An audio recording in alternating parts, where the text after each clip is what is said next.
Welcome to the seventh SmartAging podcast.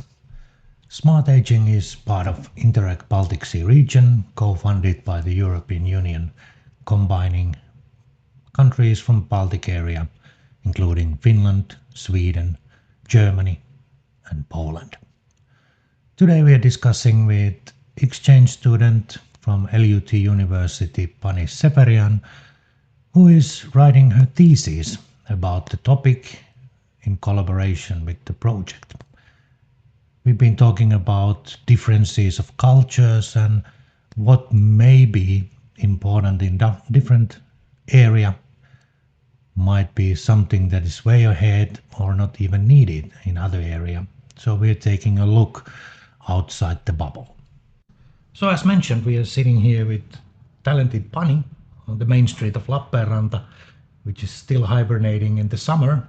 And I would like to, Pani, start with a really simple question. Could you open up your background and who are you in general?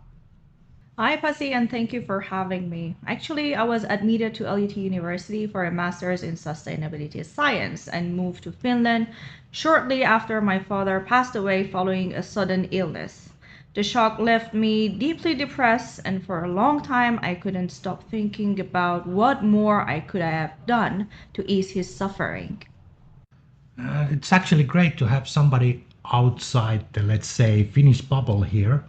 Can you tell me a bit about what you have learned so far through your studies and your thesis about the project itself? Through my thesis, I've learned that there are solutions to ease seniors' suffering and that caregivers often struggle just as much. Well, that was really on the point. Can you please give me some examples, for example, what you have learned so far?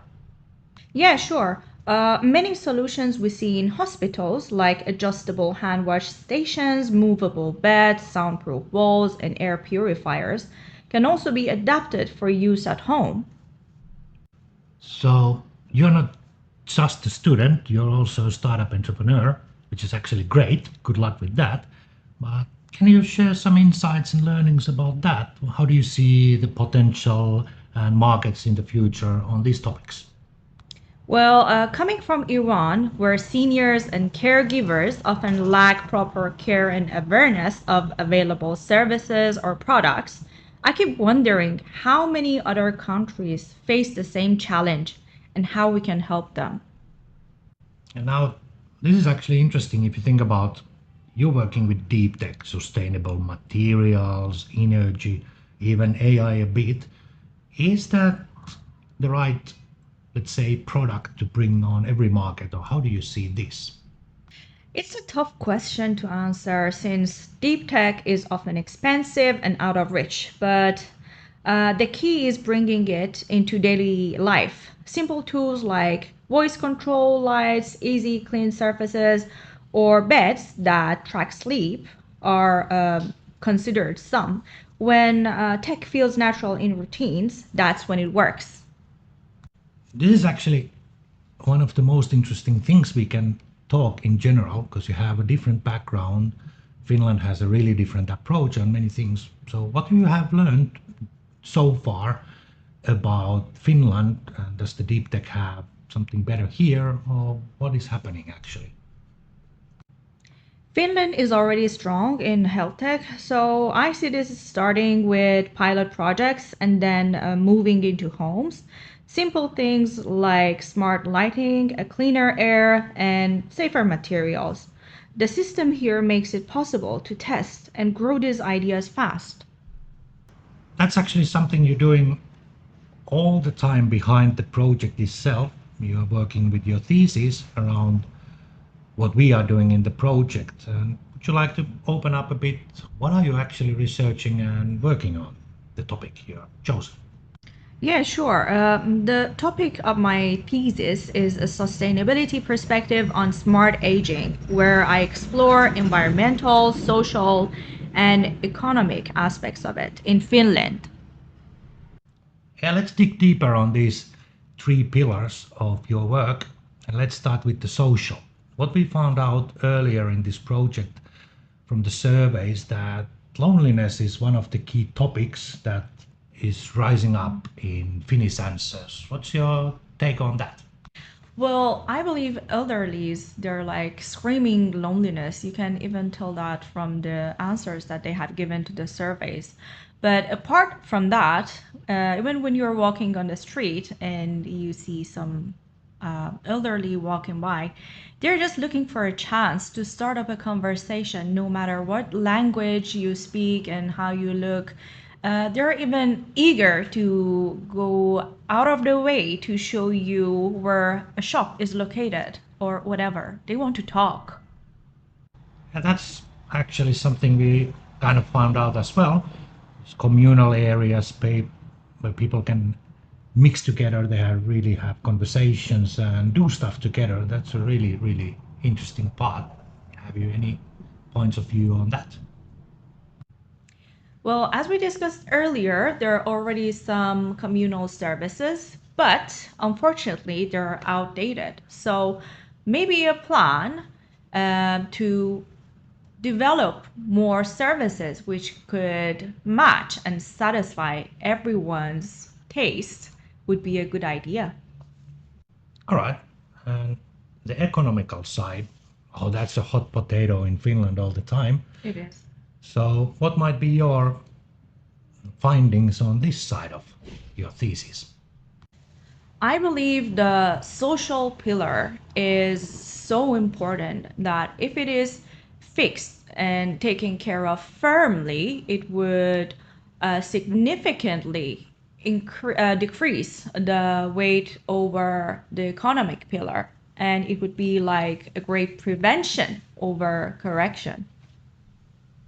And then going to the maybe the most interesting pillar, environmental. As we know so far, for example, in Finland, healthcare is creating more emissions than, let's say, flights, aviation in general. Can we do something on this part?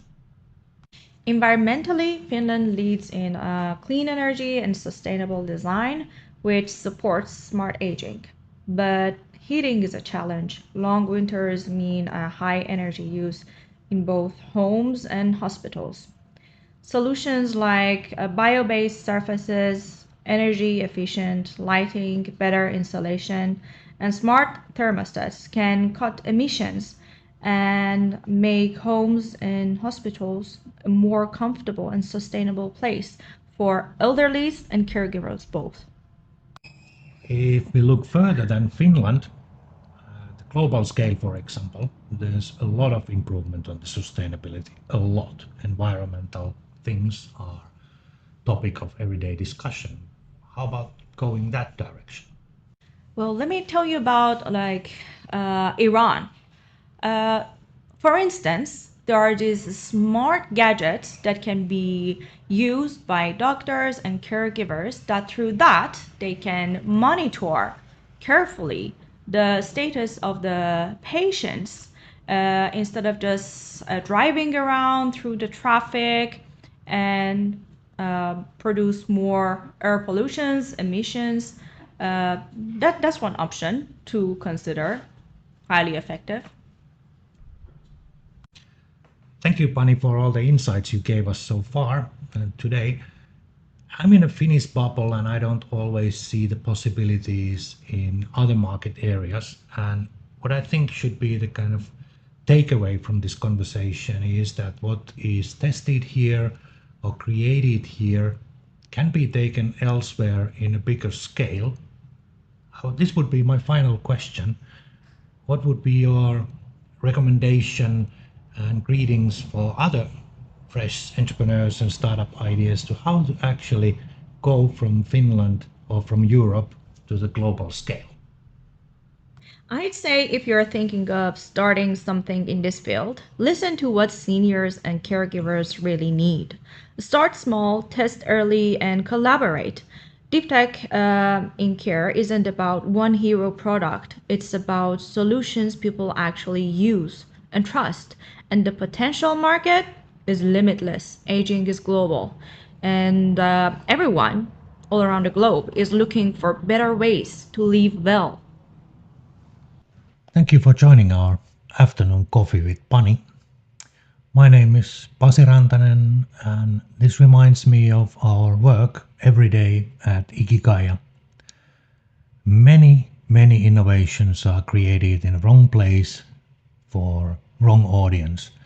And if you think about aging, there's 8 billion of us getting older every day. What might not be suitable in your market area of 1 million or 10 million people might be something that solves a problem of 400 million people in a different continent or a different area of life. That's why it's always important to look outside your personal bubble and think about if there could be some other place where your market fit is better. Thank you for joining us and keep following the project.